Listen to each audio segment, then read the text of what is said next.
भगवान गौतम बुद्ध के कुछ मार्गों में से एक मार्ग है सम्यक मार्ग। सम्यक मार्ग का अर्थ है व्यर्थ का काम न करे, जो सार्थक है, जो आवश्यक है वही करे और वैसे ही काम करे जिनका जीवन में कोई सार हो। किसी को हराने या नीचा दिखाने की दृष्टि से कोई भी बुरे काम ना करे।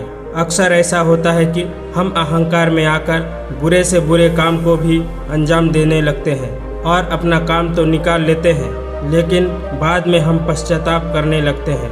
हमारे विचारों में परिवर्तन आने के पश्चात अपने आप को सुधार कर लेते हैं, लेकिन हमारे द्वारा बुरे काम की बदनामी इस जन्म में कुरेदते रहती है। इसी बात को लेकर गौतम बुद्ध अपने शिष्यों को नेक नामी को उपदेश देते हुए कहते हैं, अपने जीवन में बुरे काम को छोड़ देने पर भी उसकी बदनामी मिटाई नहीं जा सकती, उस दाग को नहीं मिटाया जा सकता। अपने जीवन में कोई भी लक्ष्य हासिल करने के लिए बुरे काम नहीं करनी चाहिए। मनुष्य द्वारा किए गए छोटे से छोटे बुरे काम की बदनामी उसका पीछा नहीं छोड़ती है। ऋषि वाल्मीकि के प्रारंभिक जीवन उसके परिचय में हमेशा उल्लेखित किया जाता है। इस पर बुद्ध कहते हैं, इसी पर जुड़ी मैं तुम्हें एक कथा सुनाता हूँ। एक छोटे से कस्बे में पंडित रामानंद शास्त्री नाम का एक व्यक्ति रहते थे। वे बहुत सदाचारी थे, हर किसी की मदद के लिए हमेशा तैयार रहते थे। दूसरों की सहायता करना उनकी आदत थी। आसपास के कई गांव में उनकी ख्याति व प्रसिद्धि थी। उनका एक पुत्र था जिसका नाम राम सेवक था। राम सेवक एकलौता पुत्र होने के कारण बड़ा ही चंचल और नटखट था। पंडित जी चाहते थे कि उनका बेटा विद्या प्राप्त कर पढ़ लिख कर सदाचारी बने, साथ ही वह पूजा पाठ का काम करे। पिता की इच्छा के विपरीत राम सेवक अपने जीवन में हमेशा शरारत किया करते थे। पंडित रामानंद शास्त्री उसे समझाने का बहुत प्रयास करते थे, लेकिन वह अपने व्यवहार में सुधार लाने का नाम नहीं ले रहे थे। राम सेवक को अपने बुरे कामों में बहुत आनंद आता था। लोगों के साथ ऐसा व्यवहार करने में उसे बहुत मजा आता था। अपने बेटे की यह हरकत देखकर पंडित बहुत निराश रहते थे। उसने राम सेवक को समझाना बंद कर दिया, उसे सलाह भी देना बंद कर दिया। उन्होंने सोचा इसे समझाने का कोई मतलब नहीं होगा, इस पर कोई प्रभाव नहीं पड़ेगा, हमें इसका कुछ दूसरा उपाय करनी चाहिए। फिर उन्होंने एक उपाय सोची। जब भी कोई उनके पुत्र की शिकायत लेकर पंडित जी के पास आते, तब अपने घर के मुख्य द्वार पर एक कील गाड़ देते थे। यह सिलसिला लगातार जारी रहा, फिर भी उनके पुत्र की हरकतें कम नहीं हो रही थी। कुछ ही दिनों में दरवाजा कीलों से भर गया। इस प्रकार जब भी कोई शिकायत लेकर आता, तब पंडित जी उनकी शिकायत सुनकर एक कील गाड़ देते थे। एक दिन एक अंधा मुसाफिर रोता हुआ पंडित जी के पास आया। अंधे को रोता देखकर पंडित जी उनके दुख का कारण पूछे।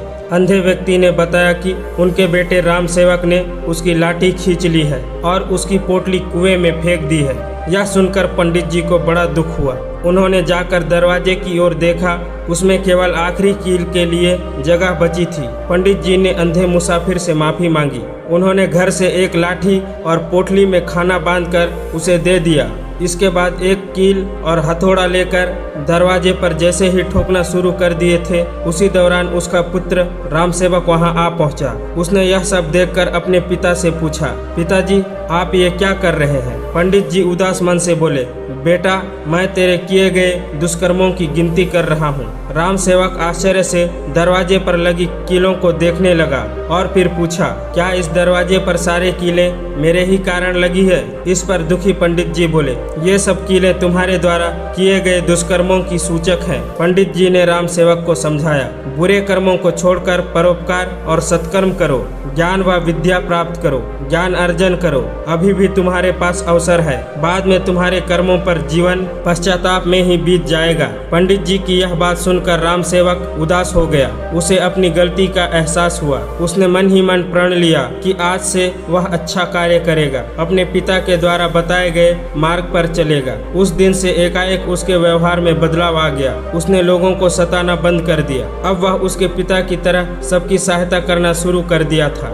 उसके इस बदलाव से पंडित जी अत्यंत ही खुश रहने लगे। उन्होंने राम सेवक के प्रत्येक अच्छे काम के लिए दरवाजे पर लगे कील बारी बारी से निकालना शुरू कर दिए। एक दिन पंडित जी आंगन में बैठकर धूप सेक रहे थे। तभी उनको किसी ने बताया कि राम सेवक ने एक निर्धन महिला की सहायता की है। यह सूचना से प्रसन्न होकर पंडित जी ने अंतिम कील निकाल रहे थे। उसी दौरान राम सेवक वहां आ पहुंचा। राम सेवक एक क्षण अपने पिता को, एक क्षण दरवाजे को देखता रहा। उसने अपने पिताजी से कहा, पिताजी, सारे कील तो निकल गए हैं, परंतु दरवाजे पर कील के निशान बन गए हैं। गौतम बुद्ध अपने शिष्यों को संबोधित करते हुए कहते हैं, साधक को हिंसा, चोरी, अनाहार से बचनी चाहिए। शारीरिक और मानसिक रूप से हमें वही कार्य करना चाहिए जिसमें जीवन का कोई सार हो, जो हमारे हृदय की गहराई से आए, और यही सम्यक कर्म का अर्थ है। दूसरों को देखकर कोई भी ऐसा कार्य ना करे। किसी को पराजित या नीचा दिखाने के उद्देश्य से किए गए बेकार कार्यों से हम व्यर्थ ही उलझ जाते हैं। इससे हमारा समय,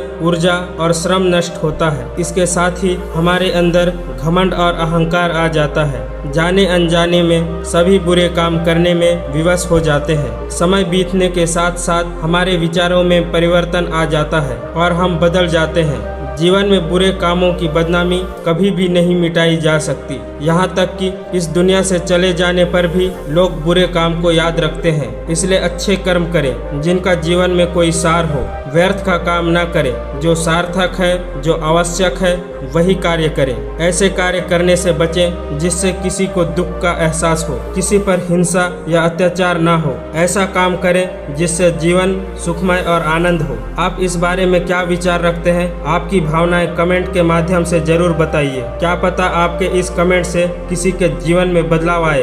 धन्यवाद।